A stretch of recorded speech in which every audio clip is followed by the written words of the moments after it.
Hello, my friends, and welcome back.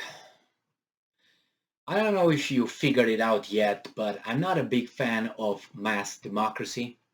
And when I mean mass democracy, I mean every biped being allowed to vote regardless of that biped's knowledge about the system and the society he or she lives in. I think that there should be some there should be some tests of knowledge in order to allow the bipeds to vote. And based on the knowledge that you have on the political system, social current events, geopolitics, and things like this, you would get your and proof that you work somewhere as well. All these things should play into be taken into consideration, and then you should be allowed to vote. I'm talking about, imagine a person who doesn't know anything about anything, but he needs money to survive, to be voted by whomever he will elect. He's going to vote for that person just for that free money. And he's going to nullify your vote, someone who might know more than this person and know what's going on, and you're interested, and you have knowledge, you're intelligent, you pay taxes, you have a house, you have property, you have a business. He nullifies your vote. That person is clean, no criminal history, but he doesn't know anything. All he knows, he wants free money. Now, if they're more like him or like her, they will outvote you, people like you, the producers, or like us. So what's going to happen? Who's going to pay them eventually? Because us, we're going to disappear, and those guys will take from us, give to them. So, you see, this is one reason why I think the current state of mass democracy, it's perverted from the initial intention. All right, that's a different story. I will expose here, and I will give you why, an example, a direct example with a name of an elected official who doesn't know shit. But he's elected and he talks doo-doo. All right, so let's go and see this guy. I don't care. First, for me, Republicans and Democrats in the United States are like two twin brothers, identical biological twin brothers from the same parents, but the only difference between them is that one has a mustache and the other one does not have the mustache. That's it. When they want to go to the movies, they're going to go to the same parents to ask for money. The parents, you can imagine who the parents are, correct? The big interests. And they will do a little bit slightly, they're going to buy, I like this flavor when I buy popcorn when I go to the movies. And the other one will not buy that flavor, will buy a different flavor. But they will buy popcorn nevertheless. And the flavor, to put on the popcorn. And the finance, the money, the support comes from the same people. And we are identical, just the mustache. This is what it is. Let me go over this. This comes from Time, from May 19th, 2022. I stayed on it because I said, I think there are many other news that might be more important than this one, even though I don't think so. This is a clear example of an elected official in a democratic system with IQ probably below 86 or knowledge or maybe character very shady. All right, this is from Justin Warland. This is the title. High gas prices are oil companies' fault, said Khanna, and Democrats should go after them. So let me spell the guy's name. R-O, that's probably the first name, like Joe, and the last name is Khanna, Khanna. And if you want to identify this guy on the street so you can say hello to my little friend, this is the guy right there, Khanna. So Khanna thinks that the problem is the oil companies. That's the problem. How let's use some euphemisms.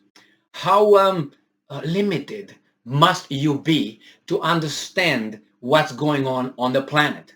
We understand. What about this guy? He's an elected official with power invested in him by voters. Those voters, obviously, they didn't see through this guy's intelligence or lack of. So inflation is rankling voters. And the conventional wisdom in Washington is that sky-high gas prices are the big liability for congressional Democrats who are already expected to lose seats, blah, blah, blah. It's political. So they want to, this is a representative in the U.S. House. Representative Khanna, a Democrat from California. Californians, when you see this guy, please give him some knowledge, okay? Give him some books, tell him certain things, get him smarter or something. I don't know, inject in him some, some IQ points. This guy's way there. Has a different strategy. Okay, what's the strategy, Khanna?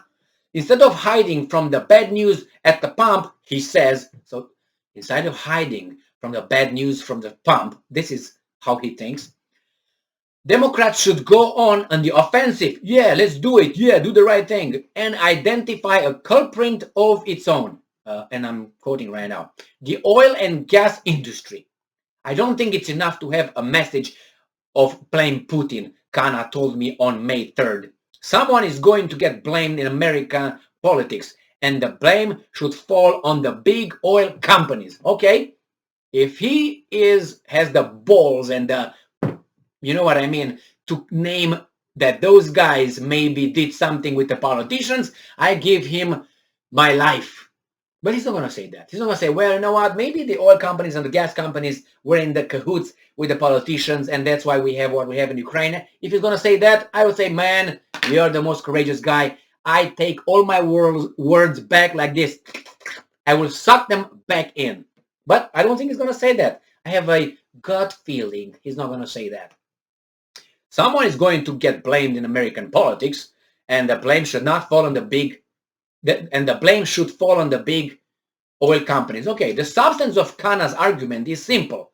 No shit simple. Yes, oil and gas companies are taking advantage. They're taking advantage of a situation created by others, Khanna.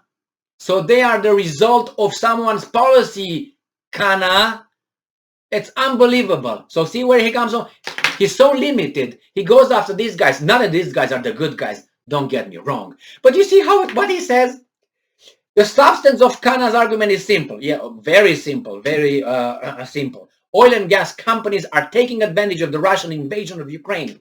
Yes. Who imposed the sanctions? That's where it came from. And of course they're going to take advantage. What are they going to do? Lay down and die? Get bankrupt? Who created the situation? That's the problem. That's the key. Not the guys who take advantage. But he wants to go to these ones. It's like you have a house running water, the faucet, a faulty faucet. And instead of just turning off the faucet, which is the policy, the sanctions and so on, you just keep how do you call it, some towels to suck the water from the floor. And then, hey, these towels are not sucking good water. We need good towels. Yeah, honey, bring the good towels because these towels, the oil companies are not good. Bring another companies, the other towels, they're going to be better at this. Instead of turning off the faucet, you... Oh my God, I'm going to have a heart attack here with this guy.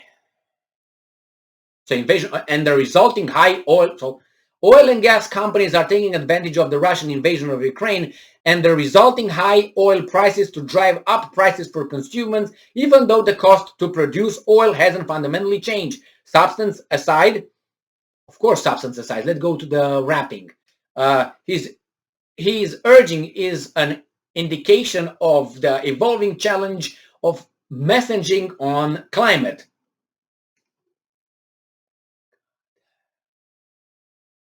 I'm going to have a heart attack with this guy. I'm telling you that. So he hopes that putting oil companies at the center of the gas price discussion will help move the conversation on both climate and rising cost of energy. I'm quoting, the reality is that every American is sacrificing at this time because of whom? Who? Why? Because of the companies or because the politicians? Oh, the politicians did the bidding of the companies? Thank you very much. But he's not saying that. He goes to the towel, not to the faucet to turn it off.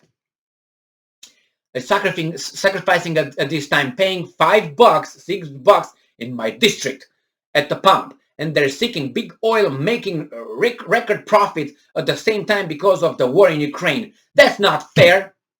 All right, I don't have to talk more about this guy. He's just unbelievable. And then he talks, this is a major exploitation of the consumer because this is the product the consumers must have. This is Pelosi, another, my God, and these are elected officials. Yeah, vote, go and vote. And this guy with below 86 IQ, he's in the House, right there in Washington, making laws, lawmaker. Get him out, what, in 4 years or 5 years or maybe 2 years. I don't know his little contract. Yeah, go to the oil companies. Yeah, tax them more because they make more money because of the politicians' decisions, bad decisions, and we are. So you got the middleman. You're going to just screw the middleman because those guys did what they did. Khanna. Khanna, that's his name. Khanna. Memorize it. Want to have a heart attack with Khanna. Californians, do something about Khanna. Get something with brains, with information, with knowledge, with power, with courage. Not charisma. I don't know how in the hell he got elected. Yeah, I know how. Money, money, money. And people who pushed him forward. That's how he got elected. And who knows? Thank you very much. Mass democracy. You have it. You can have it. I don't want mass democracy. I want intelligent democracy. That's what I want. Thank you very much for being with me again today. Stay strong, stay smart, look for the truth, and be just.